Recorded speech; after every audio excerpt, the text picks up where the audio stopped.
mette lì quel suo posto. Siete in diretta. Allora, 8 settembre a Roma, data storica. Ci tengo, avendo io un background e una formazione da storico, a sottolineare che è uno dei momenti più bassi della Casa Savoia, l'armistizio, in quella maniera abbandonando i soldati italiani in giro dell'Europa.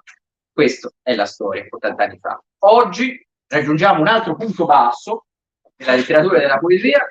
Siamo al caffè libreria Mangiaparole, con cui da tempo ho il piacere di collaborare, tant'è che ho anche avuto il privilegio di essermi richiesto di pubblicare un pensiero con loro, un pensiero poetico, dichiarazioni di guerra, un pamphlet contro la poesia italiana contemporanea. Andate a scoprirlo, ma non siamo qui per questo, non siamo qui per lodare Cesare, ma siamo qui per presentare l'ultimo libro poetico, I Blues di Jonathan Rizzo, edizioni Ensemble. Abbiamo qui il capo editore Ensemble, che va a concludere, ne parleremo, almeno cercherò di spiegare cosa sia, quella che io ho definito postuma, diciamo, la trilogia dell'innocenza. La giovinezza e altre rose sfiorite, il tratto del poeta che fu, poesie dal 1999 al 2014, prima della mia crescita personale, della mia rinascita parigina, Le scarpe del flaneur, poesie invece parigine, 2015-2020, come arco temporale di scrittura, e I Blues, che sono le poesie scritte tornato dalla Francia, aprile-settembre 2006. E perché c'è questa datazione così un po' âgée, essendo noi come ho detto, l'8 settembre del 2023? Perché al di là che mi piace raccontare la mia vita attraverso la poesia, soprattutto questa trilogia dell'innocenza serve per provare a vedere un percorso, ma anche a aprire un dibattito con gli autori, con un editore, con chi avrà la delicatezza e l'interesse di poterne parlare, di volerne parlare, di cosa significhi scrivere prima di aver pubblicato, e poi questo come ti cambi, e poi questo come ti trasforma anche la scrittura al di là di te come persona. Quando poi entri, diciamo, nel circuito letterario nazionale. Questo per dire che sono tutti e tre libri che raccolgono poesie che ho scritto prima di pubblicare il mio primo libro, che non ho qui con me, perché pesa un quintale, sono 750 pagine, L'illusione parigina. Sono tutte poesie pubblicate dopo, anche se la giovinezza sono tutte, dalla giovinezza e poi sono tutte poesie scritte prima, tranne la parte finale del Flaneur. E quindi le libri. Lascio la parola, ma a riguardo. Intanto unendomi al discorso che hai fatto, se ricordo bene, però l'illusione parigina è un romanzo poemico, diciamo, è un flusso di coscienza. Un percorso che è un processo completamente diverso. Io non so se è definibile come poema, diciamo che è un poema sperimentale in flusso di coscienza, per cui semplicemente io, nella tradizione dei flaneur francesi, camminando per strada o fermandomi ai bistrò, ai caffè parigini, l'anno degli attentati, 2015, ho scritto la vita che stava accadendo nel momento in cui accadeva, quindi provando a disegnare e dipingere le persone attraverso la poesia, i momenti, le atmosfere, anche i musei, insomma, è veramente un anno di vita di un essere umano, di un poeta. È un esperimento poetico. Questo perché uno dice, ma perché non parti da una cosa semplice, per fare subito il fenomeno? Che purtroppo l'ho scritto a 34 anni, pubblicato a 35, e avevo sprecato tutti gli anni precedenti. Dovevo, come dire, recuperare velocemente, dovevo far vedere subito che ero il più bravo di tutti, cosa che poi è rimasta lì, non se ne accorge.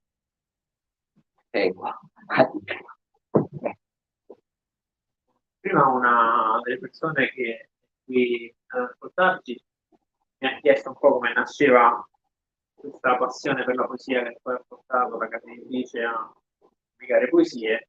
E uno dei primi momenti in cui ho avuto a che fare con il libro, inteso come la poesia intesa come il libro, è stato nel 2011, quando insieme al mio caro amico Urbano come te, fondai una rivista che si chiamava Flannery, Hai visto, c'è raccolto di che sempre. era un'italianizzazione di Flannery. Vuoi che spieghi la figura letteraria del Flaner rapidamente? Credo che sia abbastanza significativa del stesso Poi da camminare. come Flannery. Quest'idea veniva appunto veniva legata ad una passione sia mia, un po' meno del mio amico, per la poesia, ma comunque con un certo tipo di letteratura. In realtà da romani, che avevamo a che fare con l'editoria romana, con i gruppi poetici o letterari in generale romani, c'erano pochi a Roma.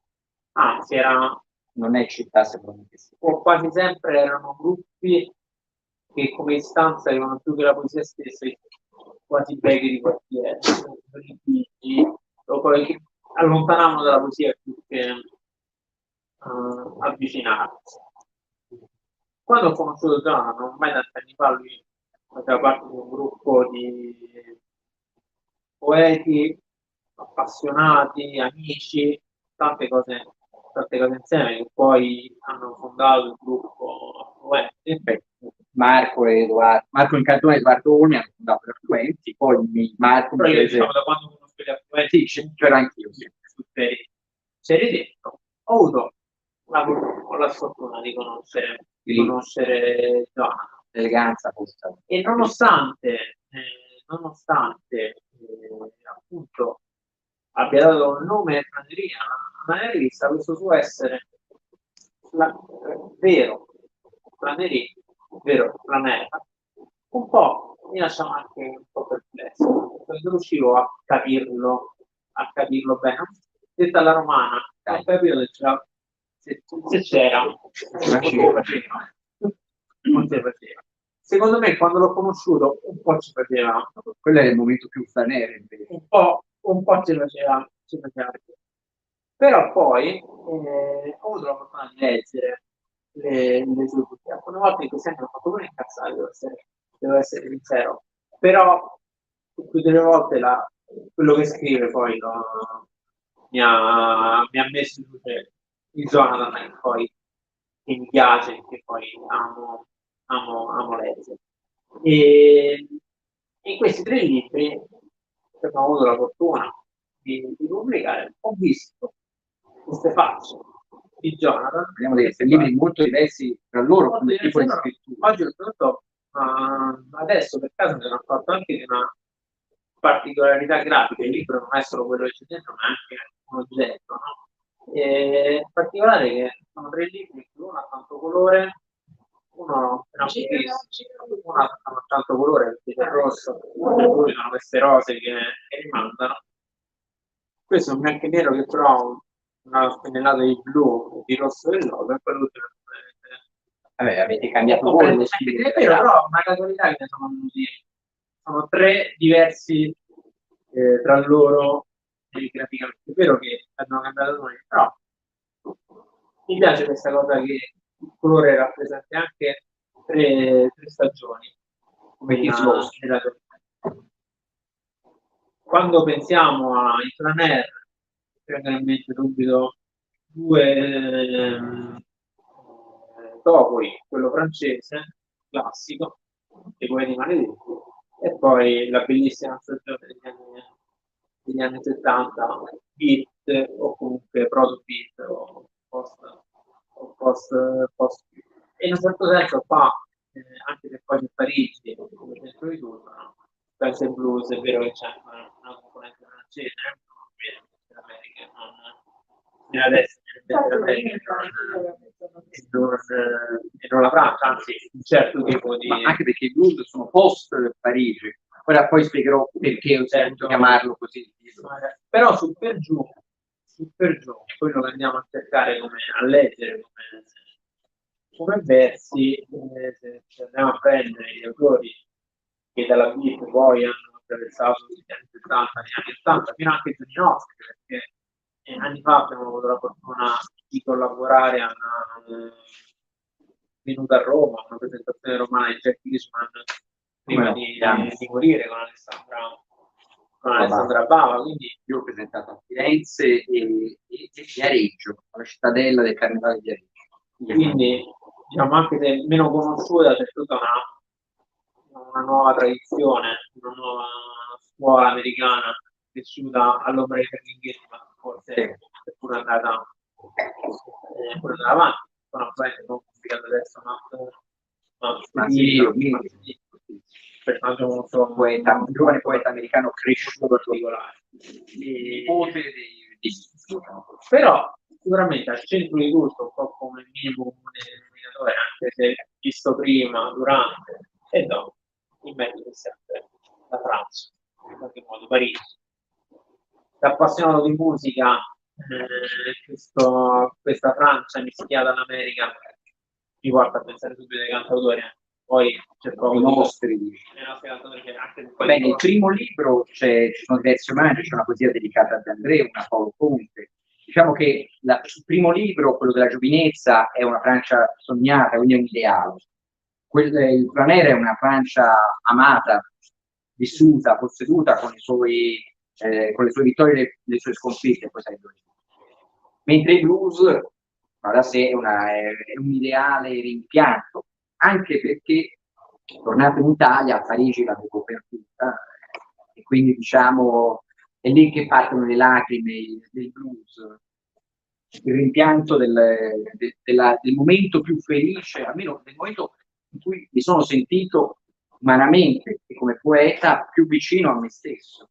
E ogni volta che torno a Parigi mi sento ancora di nuovo così, li scrivo. Ti devo ringraziare moltissimo, io negli ultimi anni a Parigi ho un rapporto conflittuale, non riuscivo più a vedere il cuore di Parigi, ma solo la parvenza turistica, solo l'area nebulosa che rende tutto risultato più o meno uguali. Invece riporti ancora una Parigi che non è quella non è la Parigi di Woody Allen, una Parigi che ha un suo pulsare ancora. Al di là degli occhi dell'amore che mi corrompono, ma io poi ci passo veramente tanto tempo, relativamente tanto tempo. Ora torno da un mese, tutto il mese d'agosto sono stato lì a passeggiare, e scrivere, e leggere. Faccio questo per sopravvivere, non per vivere, per sopravvivere. Ecco. Però cioè, il blues, scegliere anche come titolo del libro, il blues, è una precisa scelta, in particolare, perché tanto il genere musicale che abbiamo detto prima, veramente un rimando anche ad una certa cultura non italiana. In qualche modo anche poi, oggi c'è un bluesman. Siamo esterofili, gli italiani sono esterofili, per queste come dire, fantasie che vengono particolarmente poi dall'America. Il blues credo l'abbia, forse il blues l'hanno portato, visto siamo l'8 settembre, i soldati americani, la quinta armata. Il jazz c'era già naturalmente, non faccio la lezioncina di storia. No, sì, però dico, è una scelta particolare, sicuramente anche la copertina che abbiamo scelto, che ci hai proposto, aspetta, facciamola vedere insieme al Franer, perché l'autore di queste due copertine è un illustratore di Firenze, un caro amico, si chiama David McLanzini, che previa mia, come dire, indicazione, questo che era un libro che parla di formazione letteraria e poetica, praticamente fa queste scarpe che nella mia fantasia vorrebbero ricordare, oltre proprio a un messaggio materico del Flaner, anche qualcosa del vagabondo di Ceppi. Poi sono questi libri con i titoli, nomi di determinati autori che cito, che sarebbe una sorta di, come dire, di Olimpo di riferimento. Leggo Hugo, Bukowski, Campana, Ungaretti, Whitman, ne parlavamo, Baudelaire, Alexandre Dumas, Jacques Rat, anche qua anche colpisce anche l'accostamento di alcuni autori. Esatto. Ungaretti Kerouac, no? No, vabbè, certo, sì, vabbè. No, vabbè, ma fortunatamente, come direbbe Whitman, contengo molti. Esatto. È giusto che sia. Ungaretti è stato il mio primo amore della poesia. Da bambino a scuola, all'elementare, avevo degli insegnanti molto intelligenti che per farci capire la prima guerra mondiale ci leggevano le poesie di Ungaretti. Io, che ero un bambino già difficile, speciale, particolare, speciale nel senso poverino speciale, da piccolo, in classe ero l'unico che non si annoiava ma che si commuoveva e piangeva a sentire le poesie di Ungaretti. Questo a 9 anni, una roba del genere. Questo nel senso il destino segnato, no, dell'uomo.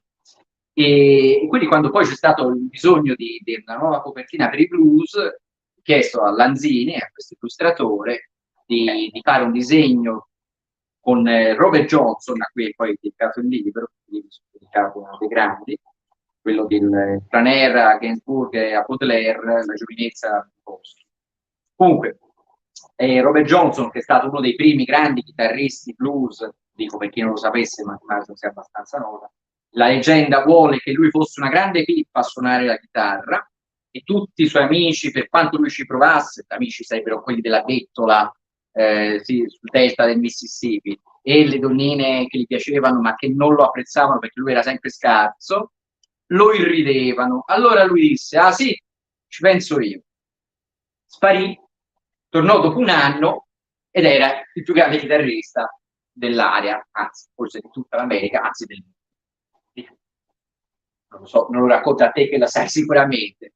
E quando gli chiesero: ma come hai fatto a diventare così bravo? Ma se, insomma, sei sparito, ma facevi schifo, diciamocelo tu. E lui, io quella notte sono andato via e nel crocicchio del blues ho incontrato il diavolo e gli ho venduto l'anima, gli ho chiesto di diventare il più grande chitarrista. Io sono molti anni che invoco Satana e lui non mi caga. Io non voglio diventare il più grande poeta vivente. Anche morente va bene lo stesso, però. E quindi è Robert Johnson, infatti c'è l'ombra del diavolo, c'è l'incrocio. Mi dovete aiutare voi. Ma nella parola blues proprio non c'era il diavolo, mi ricordo una lezione, una lezione informatica. Allora, l'etimologia del termine blu, proprio anzi, non ricordo nella prefazione di Marco Incardona, amico, filosofo, poeta, scrittore, insomma, c'è proprio una bella excursus filologico su come nasce il termine blu, come blues, come poi diventa legato al senso di tristezza nell'arte, nella musica, ma anche nella pittura. Quello famoso è quello di Picasso, che quando muore un carissimo amico lui dipingeva solo quadri blu, perché il blu è il colore della tristezza. E questo è un libro di poesie, diciamo, malinconiche, perché avevo perso Parigi, perché avevo perso una relazione che in quel momento era importante a Bologna, poi ovviamente il tempo pulisce tutto, ma sono poesie, come dicevo, del 2016. Non solo, ero tornato a Firenze, a casa di mia madre, dove stavo da ragazzo, insomma, quando andavo all'università, e mia mamma ovviamente quando era a Parigi si era affittata subito la camera. Quindi io in un mese avevo perso Parigi, Bologna e Firenze. Avevo fatto, come dire, 3 strike e eliminato. Quindi mi era rimasto solo un posto dove andare, che era l'isola d'Elba, dove ho le radici. Quindi ho passato la primavera, l'estate e l'autunno all'Elba. Sono tornato in Italia solo perché avevo avuto modo di pubblicare L'illusione parigina. Queste sono le ultime poesie pulite, innocenti, prima che il grande circo mi prendesse come suo pagliaccio. Però posso fare una domanda? Prego.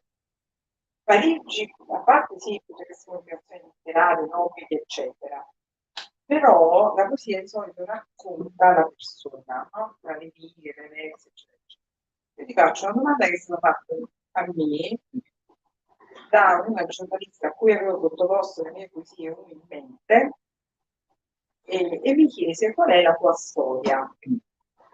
Allora, quell'altra volta siamo venuti qua e abbiamo sentito, e tu sai, che mi piace la poesia, abbiamo parlato di tutta la parte, diciamo, letteraria, però in poesia molto quella è la mia crociata, non è la mia storia. Io, quando mi hanno fatto questa domanda, io ho risposto anche male, sei autorizzato No, pure a no, rispondere no, male. no. Io ho risposto Stasera male. non tengo i geni. Però a questo punto mi incuriosisce, perché vorrei sapere perché Parigi e non Londra piuttosto che... Ah, va bene, ho capito. In questo senso, Sì, diciamo, sì, è una sì. domanda semplice Allora, a te. ah, bella, ciao, bene, bene. Hai bisogno di una mano per sederti? Dai una mano a te, Marco. Questi metti qua, tanto non Bene. Allora, breve recap, abbiamo fatto una breve introduzione, adesso siamo alla domanda topica. Guarda, non ti do nessuna risposta filosofica complicata, è molto semplice. Io ho radici elvane, sono cresciuto nel mito dell'imperatore Napoleone. no. E a casa mia, stai vedendo, ovunque ti giri c'è una bella N o una bella ape, e quindi il punto è che comunque sono cresciuto con grande simpatia per Napoleone. Detto questo, l'estate del 2014 io ero all'EBA a scrivere la tesi magistrale in scienze storiche sull'esilio di Napoleone all'EBA. E allora lì, dopo un'altra relazione burrascosa, che ora non vado a raccontarvi per di eleganza, no, infatti non è fuori tema, che mi aveva piuttosto oppresso come persona e avevo perso anche il gusto della scrittura. Invece, preparare la tesi mi aveva ridato proprio come dire, l'inchiostro nelle vene. E allora, ragionando, mi dissi, vabbè, ora mi laureo a dicembre, prima di Natale, poi magari dopo le feste vado a Parigi una settimana, non sono mai stato, e vado a visitare l'imperatore alle Invalides, nella tomba, a portare l'omaggio. Però abbastanza rapidamente il discorso dentro di me virò rendendomi conto che io come persona non potevo andare a Parigi a fare il turista. E allora decisi, sapendo che con una laurea in storia in Italia, non avendo nessuno zio barone, praticamente era inutile un piccolo cieco, che sarei andato a Parigi a raggiungere quel me stesso che da sempre avevo, come dire, sognato, ma che era lì ad attendermi, a scrivere, a fare il poeta, come nei miti delle mie letture che mi avevano così mal fuorviato, senza soldi, senza conoscere la lingua, ancora oggi stento, senza avere un posto per dormire, senza conoscere le leggi, comunque francesi e tutto. Io presi e partii. Dopo il primo attentato che ci fu, quello del 7 di gennaio all'Intermarché Cochère, e soprattutto a Charlie Hebdo del giorno prima, io presi e partii e andai a Parigi. 3 giorni avevo una casa dove stare, mi misi a scrivere e scrissi L'illusione parigina, che ancora oggi ritengo essere la cosa migliore, onestamente. Anzi, le cose migliori che ho scritto sono quelle che sono state scritte a Parigi, qualsiasi esse siano sempre.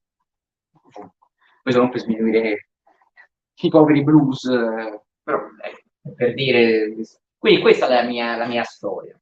Poi ovviamente a Parigi non puoi vivere se non c'hai soldi. Io quei pochi soldi che avevo me li sono bruciati in un anno. A Parigi un anno, 11 mesi, avevo un'eredità. Ah, per questo, però l'ho investita, avevo chiaro, ebbi un'eredità, però l'ho investita. No, zero, infatti c'è poco sesso nell'illusione parigina, se ci pensate, qui l'allego. No, ma quello che volevo dire, no, l'ho investita in me stesso, cioè in quello che io volevo essere. E da quel momento la mia vita è stata la mia vita e da lì sono rinato. Tant'è che penso che il periodo ilvano sia una sorta di gestazione, arrivare a Parigi la nascita, quando ho visto la luce, poi da lì ero così. Perché prima, scusa, tra virgolette, più speciali, che è un termine particolare. No, ma si usa in toscano, allora un po' strano dice sei speciale. No, ma ora si usa anche a fuori, magari 12 anni, lei è un insegnante, usa speciale, si usa per i ragazzini speciali. Sì, ciao, grande, grazie. Si usa per i ragazzini speciali, veramente, però se hanno anche dei medici che sono plus dotati. Ovunque ormai si usa. No, io sono plus dotato. No, non è buono, plus dotato non è lei insegnante, lo sai. Allora io sono plus dotato, oggi sono plus dotato. ha traslato questo. No, ma anche in senso negativo. No, ma lei lo sa bene, anche questo lo sa bene che sono una tragedia. È borderline o sdotato? Borderline. Sono Perché noi siamo definito speciale, quindi stiamo là, diciamo, anche sdotato. Va bene. Senti, Matteo, c'hai altre domande? Perché vorrei fare delle letture, a meno che ci sono quante da prima, però se tu hai un pensiero da fine. No, vabbè, siamo un po' divagati, ho perso il filo, non sincero, però. Però allora ti do un aggancio io. Mi hanno chiesto, prima che il libro uscisse, perché puoi pubblicare ancora con Ansando. Qualcuno, non faccio nome perché non è elegante, non è presente, ha fatto una domanda un po' maliziosa, no? Perché ancora Ansando? E io ho risposto che ritenevo fosse giusto concludere un lavoro, che è la trilogia, con la stessa casa editrice. Forse mi è stato chiesto, visto che ho fatto uscire anche cose con altre case editrici, no? Il Giallo, con Tutto a Capo, il pamphlet, abbiamo visto, no? Con il progetto Cultura, quello prima di conoscerci. E ho ritenuto fosse il primo corretto, ma per il racconto della storia, no? Sono 3 capitoli di un viaggio. Volevo dirlo con te questo viaggio. Prego. Sono tutte poesie scritte ormai Tanto qualche tempo. decennio fa, no? 7 anni fa. Io quando leggo cose scritte anni prima di qualsiasi tipo, ho sempre un po' di remore in qualche modo. Invece pubblichi, stai pubblicando In ordine cronologico, cose vecchie, tra virgolette. sì, ma sono mie. Sono 2, sono d'accordo, E però poi chi dice che quelle nuove sono meglio? non so se quelle nuove sono meglio, Queste sono recenti, ma tu sei un'altra persona quelle sicuro. rispetto a 7 anni fa, quindi di fatto stai Questo pubblicando è un vero. libro di un'altra persona, cioè sempre te stesso. Ma sempre Sì, una parte di me, però una parte del mio percorso. d'accordo, però è comunque un'altra persona in qualche modo. C'è anche molto diverso da quando ti ho conosciuto. Sei invecchiato, però La vita mi ha invecchiato. al di là di questo, appunto, Certe ma conoscenze tu mi stanno siccome noi parliamo proprio di casa editrice, arriva il testo bene o male già pulito, cioè già quello che ci consegna l'autore. Ma tu davvero non ci metti proprio mani, cioè li lasci scritti da Jonathan di 7 anni fa, senza neanche rivederli. Ho capito quello che mi stai chiedendo. Ritengo, a torto o a ragione, che sia interessante, forse a torto in questo caso, comunque anche vedere la lente dello scrittore, del poeta, nel suo momento in cui ha scritto quella poesia. È chiaro che certe cose, tante magari, forse meno di quello che si pensi, comunque oggi, 7 anni dopo, o 20 in alcuni casi, 30 in altri casi, li cambierei. È normalissimo. Non li scriverei magari più, ne scriverei diverse. Però ritengo che sia interessante, forse questa è la mia formazione o deformazione da storico, proprio la chiave di lettura del momento in cui la penna ha Però a scritto. questo punto mi chiedo, guarda, proprio stiamo lavorando, stiamo in stampa il libro di Edoardo Olmi, che ha fatto un'antologia di vari libri, alcuni pubblicati con noi, altri Ha fatto l'Omnia Olmiana. forse un po' È vero. in età un po' giovanile, Sì, ancora questo troppo giovane, forse lo per penso fare anch'io, però vabbè, però ha voluto fare sono questa, anche inediti. ha voluto fare questa cosa, sono anche qualcosa di... Perché non farlo tutto insieme questo progetto allora? Perché non fare un unico libro Invece che 3 libri. che avesse 3 libri, oltretutto cadenzati nel tempo? C'è stato, ora, a parte il Covid, la pandemia, e quello ha veramente frenato un po' tutte le operazioni. Sì, lo capisco anche dai editori della chiedi una cosa. Forse.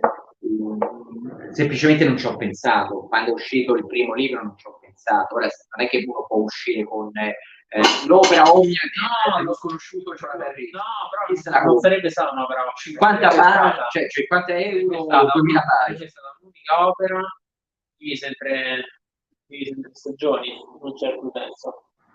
ok? Non sarebbe stata un'opera di cose già pubblicate. Te lo chiedo perché No, non sono già pubblicate. appunto, ma dico, nel senso, cioè, mentre un libro sono cose già Vabbè, sì. pubblicate nel passato, sarebbe stato un libro inedito, però un unico corpus. E secondo me avrebbe avuto, da storico avrebbe avuto un senso storico, secondo me. Avrebbe avuto Non ci ho pensato, col senno di poi forse perché no, però ormai è andata così. Magari un giorno faremo un cofanetto, ora si usa questa cosa, faremo un cofanetto a un prezzo abbordabile al pubblico e faremo questa stagione. Da 1.000 euro, un'edizione limitata. Proprio con le firme. Magari organizziamo una quinta morte. Quello ci siamo vicini. Dal 99, l'Omnia dal 99 al 2016. Diciamo che un giorno si potrà fare. Oggi avevo bisogno di fare i capitoli, anche per, ma sai, ogni libro è un passo, ogni passo è verso una direzione, però la direzione nella vita, tante volte purtroppo, devi fare il passo successivo per capire dove stai andando. Sì, no, Credo sia questa, perché erano cose già scritte, solamente quello, sono già scritte. Ma sai quante raccolte avrei pronte e magari fortunatamente un giorno riuscirò magari a pubblicare, però se faccio le tutto... cose che scrivi oggi? Arriveranno. Beh, qui c'è qualche poesia, come dire, più recente, addirittura un inedito scritto apposta per quelli della Caffarella. Leggiamo su poesia, dai. Sì, facciamo la lettura. Allora, io farei una brevi, a meno che non ci siano prima domande dal pubblico, così almeno faccio la lettura diretta. Leggo solo 3 poesie, una da ogni libro, in modo che facciamo un percorso anche per vedere, come dire, la crescita, mettiamola così, o comunque il senso del libro. E poi... Allora, qui se ce la tiriamo, ti lascio anche lo spazio teatrale mi dispiace. così affrontato mentre non faccio quella meravigliosa direzione. Mi accentro. Allora, dalla giovinezza e altre rose sfiorite, ritratto del poeta che fu, edizione Ensemble 2018, prima parte della trilogia dell'innocenza, vi leggo proprio, come dire, una sorta di manifesto del libro. Viaggio al termine del mondo, serenata per Jonathan, poesia che ho scritto, se la memoria non mi inganna, a 18 anni. Quindi abbastanza, come dire, innocente, si sentirà, come dire, questo cuore puro. C'è un uomo che mi aspetta a Tarifa, seduto dietro al mare, davanti l'Africa, seduto sulla punta della Spagna, estrema Europa del Sud, orizzonte del navigante, seduto a un confine del mondo, al tavolino di un bar, eterno profilo del cane. Il sole si addormenta alle spalle, per un mondo anche in quella sera, adagiato, a tramontare nel mare, dove lo Zein si fonde con l'Azio, nel loro leggero danzare. Lui, impercettibile, vestito in bianco, si lascia cadere memorie di pegno su fogli sconfinati da addomesticare.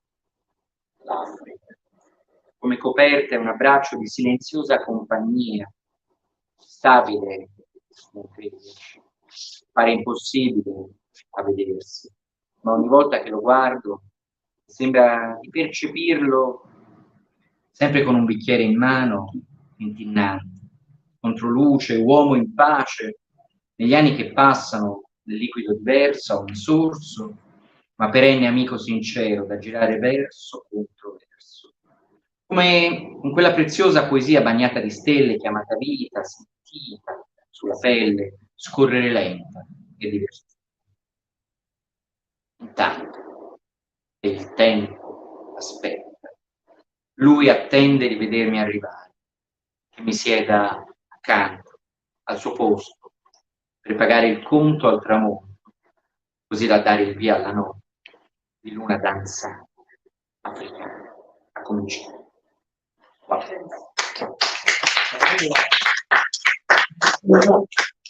Era un bimbo, diciamo, più o meno, avevo tanti sogni ideali, no? Avevo il sogno di prendere il treno e girare tutto il Mediterraneo, la costa, fino a Tarifa, che è il punto estremo della Spagna, no? Che si guarda l'Africa. Inutile dire che a 42 anni ancora Tarifa non ci sono mai stato.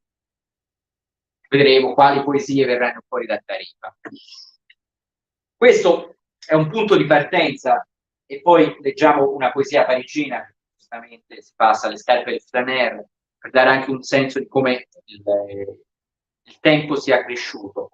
Ora, il Flaner in realtà è un libro che ha una prima sezione corpulenta, che sono le poesie proprio nel momento in cui vivevo lì, in quell'anno, quello degli attentati, in cui sono vissuto lì, e poi c'è una piccola parte di poesie scritte dopo, quindi, come dire, corrotto già dall'ambiente letterario, provavo a spiegare. Quindi lo stile già cambia. Per cui vi leggo, sinceramente invece vi leggo la prima poesia, ne leggo due, brevi, non vi preoccupate. La prima poesia scritta appena arrivato a Parigi, ero al cimitero di Montparnasse, sono seppelliti Baudelaire e Gainsbourg, tanto per dire, e poi ve ne leggo una di un ritorno parigino per sentire la differenza netta tra le due forme di scrittura, nonostante siano, come dire, uscite dallo stesso cuore. Carburante.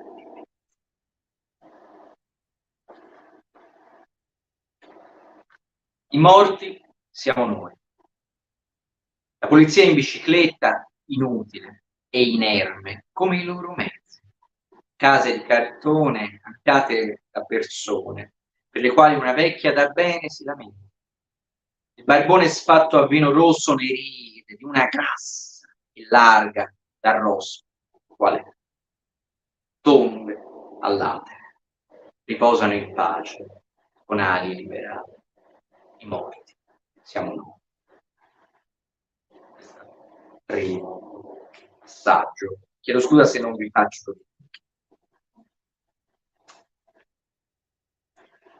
Allora, qui ne ho una un po' jazz, che vi risparmio, visto che stasera siamo sul blues. Cioè, questa è un po' blues. Questo è un esperimento letterario, si chiama Mamba Noir nel Sinum. Il Sinum è un vento caldo dell'Africa, del Sahara. Mi capitò di andare a vedere una bellissima mostra al Museo di Scienze Naturali sui veleni in natura. Quindi uno dei reparti erano ovviamente gli animali, specificatamente i serpenti. L'animale più omicida, diciamo, velenoso del pianeta, proprio più pericoloso in assoluto, e come lo guardi, femmina, è il mamba nero, Mamba Noir nel Sinum. E allora ho scritto questa poesia, vediamo se riesco a restituirla, non la leggo da parecchio, c'è una sua atmosfera che ha del blues. Non ha bisogno di suoni, né dell'altezza dei suoi colori grondanti, silenzi sgocciolanti dalle vegetazioni, l'Africa e la sua anima carnale, il mamba nero, sinuoso impero, danzante maledizione del cielo, nebbia ed eclissi solari, ipnotica, tribale, odalisca, teatrale, lento, il tempo fermo, ultimo istante, ultima immagine, vento immobile, il sole al tramonto, sinum, spectrum dalla nuit, equilibrio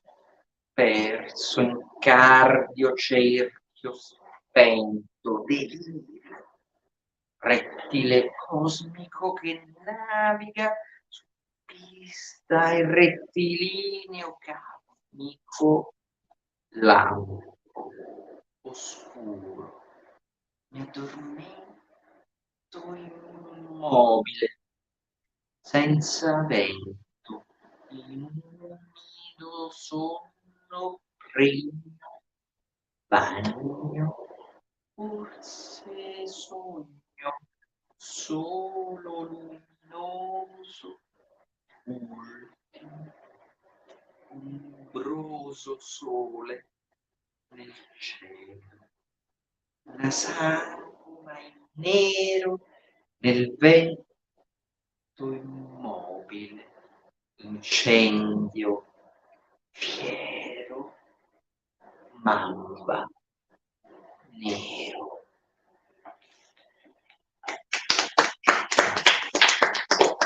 Il senso della poesia è che io mi sono immaginato di essere morso da questo cazzo di serpente e quindi di subire gli effetti e di scrivere sotto gli effetti, di provare a raccontare gli effetti del veleno, no? Ipnotici del veleno. Allora, questo è un modo in cui io scrivo sempre, cerco sempre di fare una forma sinestetica, o un quadro, o una sinfonia, o un film, perché poi questo sembra quasi un cortometraggio. Cioè. E chiudiamo con il blues. Siamo qui per il blues e chiudiamo per il blues. Questo libro è praticamente, fondamentalmente diviso in due parti. La prima è appena tornato in Italia, quindi la fatica di riprendere i ritmi italiani dopo un anno di Parigi a Firenze, in quel momento, come dire, di interscambio prima di andare all'Elba, e poi c'è la seconda parte, invece c'è tutta, come dire, una sorta di malinconia del mare. Vi leggo però una poesia che si chiama L'ultimo blues, che non abbiatemene ad aver male, l'ho scritta nella primavera del 2016, Il fiume del blues, chiedo scusa, pagina 21, cercavo quello. Che bello che avete iniziato a mettere l'ordine delle pagine dei libri, questa è una cosa preziosa per chi poi deve fare. Sì, non lo so. Il fiume del blues. Andrò da solo sul lungo corso del fiume, chitarra alla mano, la dolce l'Orleans, a suonare il suo nome.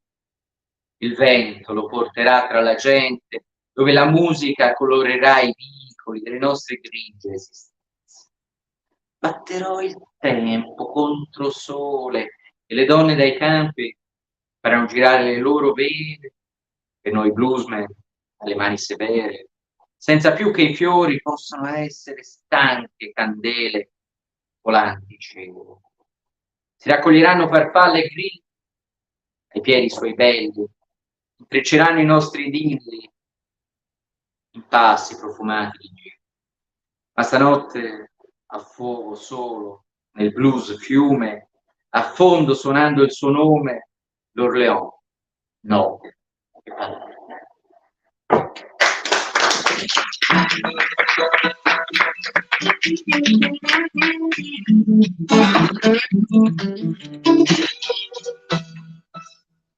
E questo è un omaggio alla copertina del blues di Jonathan Ricks, perché questa è la tecnica che usava Robert Johnson.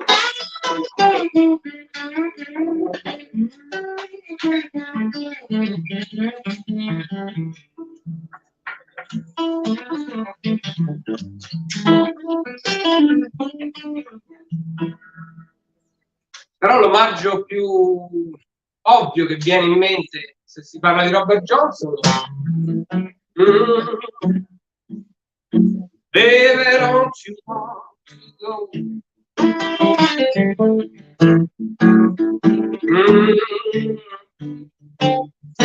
Baby, don't you want to go? Back to my hotel California, to my sweet home.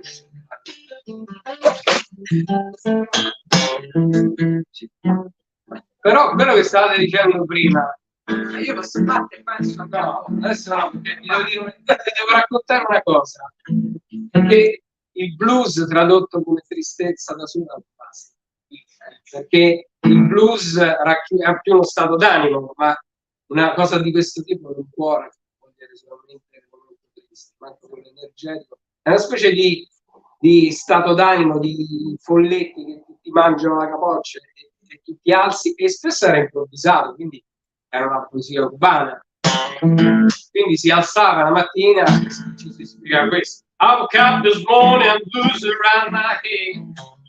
I woke up this morning and blues around my head. I would eat my breakfast, blues all in my bread. Cioè il blues può essere addirittura dentro al pane. Però il blues non è europeo sicuramente, ma se parliamo di zone del mondo può essere solo del sud degli Stati Uniti. Però se parliamo degli individui può essere di tutto lo stato d'animo. E quello che in realtà vi voglio far sentire è un blues di Judy Ledbelly, che era il più grande scaricatore di balle di fieno della Louisiana.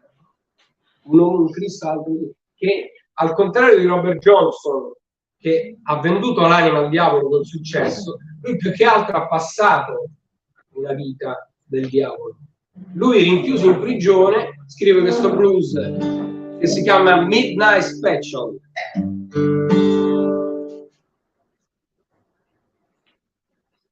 You kind of Miss Rose, I wonder what do you know?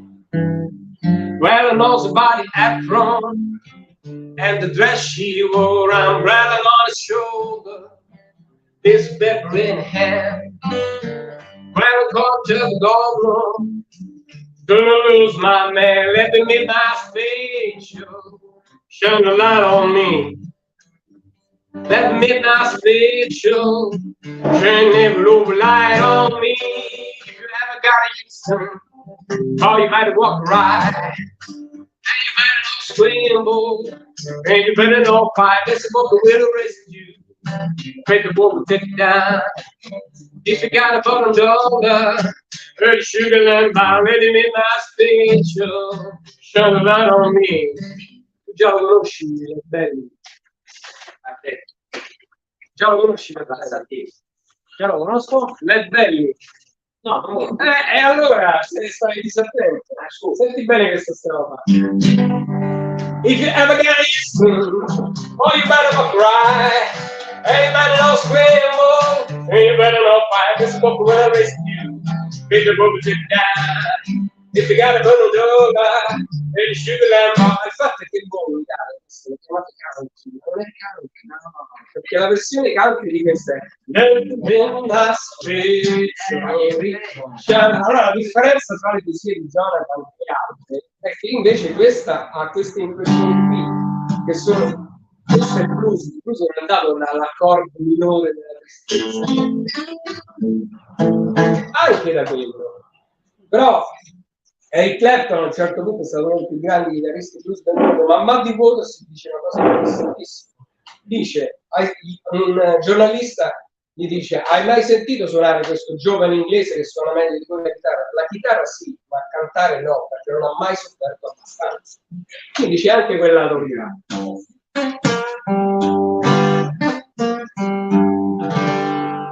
Led Belly viene registrato da Lomax, Alan Lomax, chi è Alan Lomax, maestro? Alan Lomax. Alan Lomax, il più grande etnomusicologo della storia, va rischiando la vita nel sud degli Stati Uniti e ti va a registrare questa roba del blues. E lui dice: finché il treno di mezzanotte non illuminerà la mia cella, io non sarò libero. Let midnight special shine a light on me. Let the midnight special shine every over light on me. Grazie, arrivederci. Comunque, ma sì, si doveva vedere. Ti arrivano gli avvocati. Il maestro Manzi. Arrivano gli avvocati veramente. Tanto facciamo la diretta, si deve parolacce, bestemmie. Vai con le bestemmie.